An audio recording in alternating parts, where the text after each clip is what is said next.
L'actu de la santé, c'est avec Laurence. On fait le bilan calmement, se remémorant chaque instant. Parler des histoires d'avant, comme si on avait 50 ans. Le temps passe. Le temps passe, Laurence, oui. À qui le dites-vous, cher Laurent? Je me parle à moi-même parfois. Bonjour, merci d'être là pour nous parler justement de médecine préventive. Alors, on dit souvent que bien vieillir, c'est une question d'esthétique, bien sûr, mais pas que.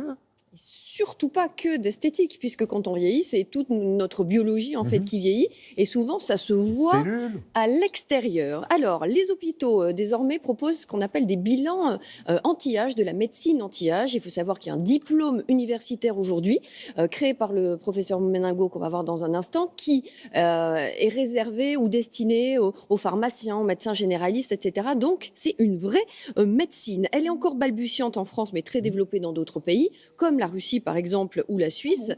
On appelle ça la médecine P4. P4, préventive, prédictive, personnalisée et participative. Pourquoi ? Parce qu'elle n'est pas gratuite, elle n'est pas remboursée par la sécurité sociale. C'est donc un investissement personnel en temps et en argent. En argent parce que les dosages sanguins coûtent cher, et en temps parce qu'il faut aller faire des dosages quand même assez régulièrement et checker vos dosages après avoir pris notamment des suppléments hormonaux, vitaminiques, etc.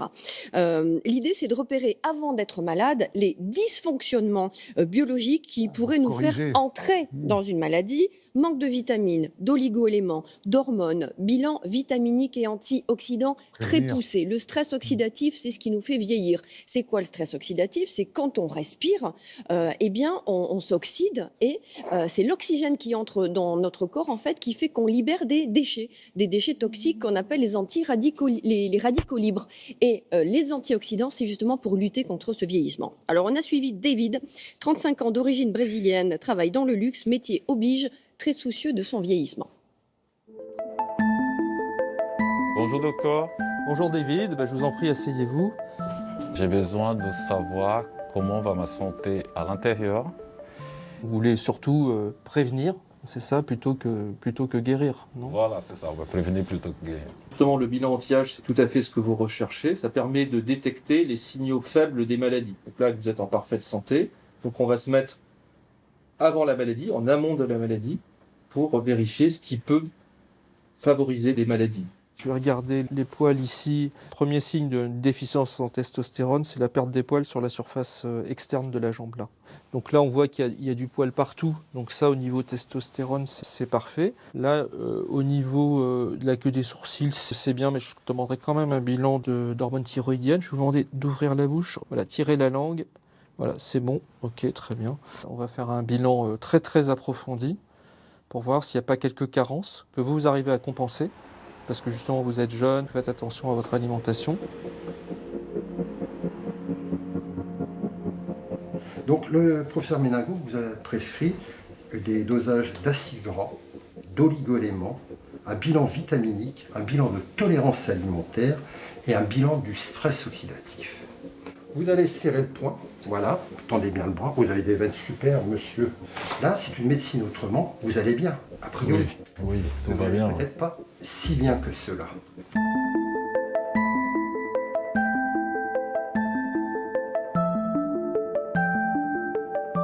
Donc j'ai commencé à regarder et effectivement, vous avez vraiment bien fait de consulter. Alors que vous êtes en parfaite santé, vous avez des carences qui peuvent avoir des conséquences à long terme.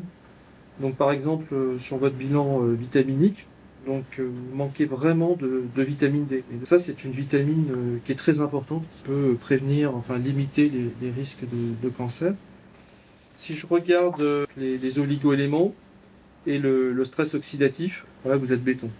Par contre, gros problème sur le zinc, en fait, vous êtes vraiment dans la fourchette basse du zinc. Et on sait aussi qu'il y a une relation entre les carences en zinc et la protection contre les infections virales. On est en plein dedans actuellement avec la pandémie. Donc ça, c'est un facteur qu'il va falloir corriger rapidement. D'accord. Il y a une angoisse derrière tout ça, ou vous avez peur d'être malade ? Non, j'ai peur de vieillir, moi. Et pour en savoir plus, Laurence, un livre. Un livre du professeur Meningau lui-même, qui a créé donc le diplôme universitaire. Le voilà, vous savez tout sur les bilans anti-âge. Merci Laurence, merci Sophie.